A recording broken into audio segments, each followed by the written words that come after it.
Umar nursing home बताया जा रहा है। इसके पास कोई भी पेपर नहीं है। नमस्कार, मैं जगदीश गुड्डू।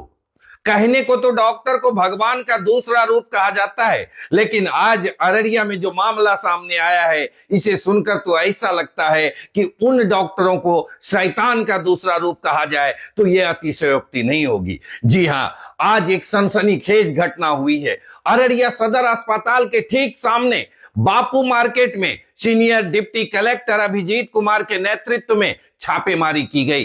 छापेमारी के दौरान पाया गया कि उमर नर्सिंग होम नाम के एक हॉस्पिटल, प्राइवेट हॉस्पिटल, जहां छापेमारी दल पहुंचती है, वहां एक मरीज का टाका काटा जा रहा होता है।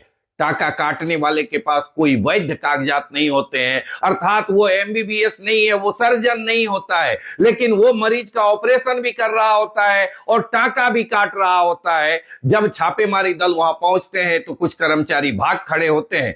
कई जो जांच घर है, इस पे भी छापेमारी हुई है। बताया गया है कि 2 या 3 पैथोलॉजी जो है वो अवैध पाए गए हैं, जिनके पास कोई कागजात नहीं थे। उमर नर्सिंग होम के बारे में कहा गया है कि उसे सील कर दिया गया है। जरा सोचिए, जिला मुख्यालय में इस तरह का गोरख धंधा हो रहा है, जहां सारे प्रशासनिक पदाधिकारी हैं, जहां सामने सदर अस्पताल है, उसके ठीक सामने इस तरह का गोरख धंधा हो रहा है। और ये आज शुरू नहीं हुआ है, बल्कि कहा जा रहा है कि ये वर्षों से होता आ रहा है। कि जिनके यहां छापेमारी हुई, जो फर्जी पाए गए, उन पर क्या कार्रवाई होती है? क्योंकि छापेमारी तो होती है, क्लिनिक सील किए जाते हैं, वो डॉक्टर पर कोई सख्त कार्रवाई नहीं होती। डॉक्टर घर बदलता है, मकान बदलता है और अलग नाम से फिर अपना गोरख धंधा शुरू कर देता है। जरा सोचिए कि ये सब कुछ हो रहा है जिला मुख्यालय में, सदर अस्पताल के सामने में। कहा जाता है कि सदर अस्पताल में बिचौलिए सक्रिय हैं, जो गांव के देहातों से आए हुए मरीजों को बहलाते फुसलाते हैं और ऐसे ही जानलेवा क्लिनिकों में, जहां मौत का खुला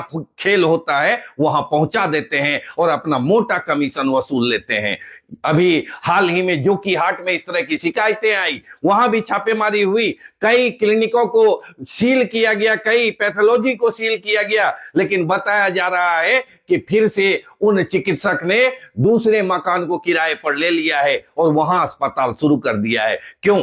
क्योंकि उन पर कोई सख्त कार्रवाई नहीं होती, उन्हें जेल के पीछे नहीं भेजा जाता। अगर उन्हें सलाखों के पीछे भेजा जाए, उस पर सख्त कानूनी कार्रवाई हो, तो दूसरे जो है 100 बार ऐसा गुनाह करने से पहले सोचेंगे। आज बापू मार्केट और खलीलाबाद में हुई कार्रवाई ने सनसनी फैला दी है। ऐसे गोरख धंधा करने वाले लोगों में थोड़ा सा तो डर आया है, लेकिन ये डर कितनी देर टिकेगा, ये उस पर निर्भर करता है कि कितनी सख्त कार्रवाई उन पर क्या होती है। देखिए क्या कहते हैं इस छापेमारी दल का नेतृत्व करने वाले डिप्टी कलेक्टर, जो सीनियर डिप्टी कलेक्टर हैं, अभिजीत कुमार। बेसिकली जो स्वास्थ्य विभाग का पत्र अभी रिसेंटली आया है और डीएम सदर अररिया का जो निर्देश प्राप्त हुआ है, उसके आलोक में एक धावा दल गठित किया गया था, जिसके तहत हम लोग यहाँ पर अभी कार्रवाई कर रहे हैं। जो अवैध नर्सिंग होम है, अल्ट्रासाउंड है, पैथोलॉजी लैब है और इस तरह के जो भी लोग हैं जिनके पास डिग्री नहीं है और वो गुमराह करके मरीजों का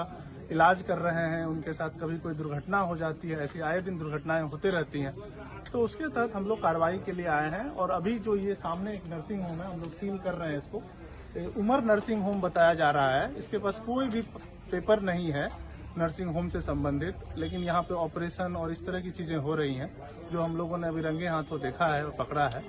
तो उसी के तहत हम लोग इसको सील कर रहे हैं और आगे भी ये कार्रवाई जारी रहेगी। बस उसी डीएम साहब के आदेश के आलोक में हम लोग उसी पे कार्रवाई करने के लिए आए हैं। तो इसमें अभी हम लोग कई क्लिनिक को सील भी किए हैं और देख भी रहे हैं क्या क्या संभावना है यहाँ पे।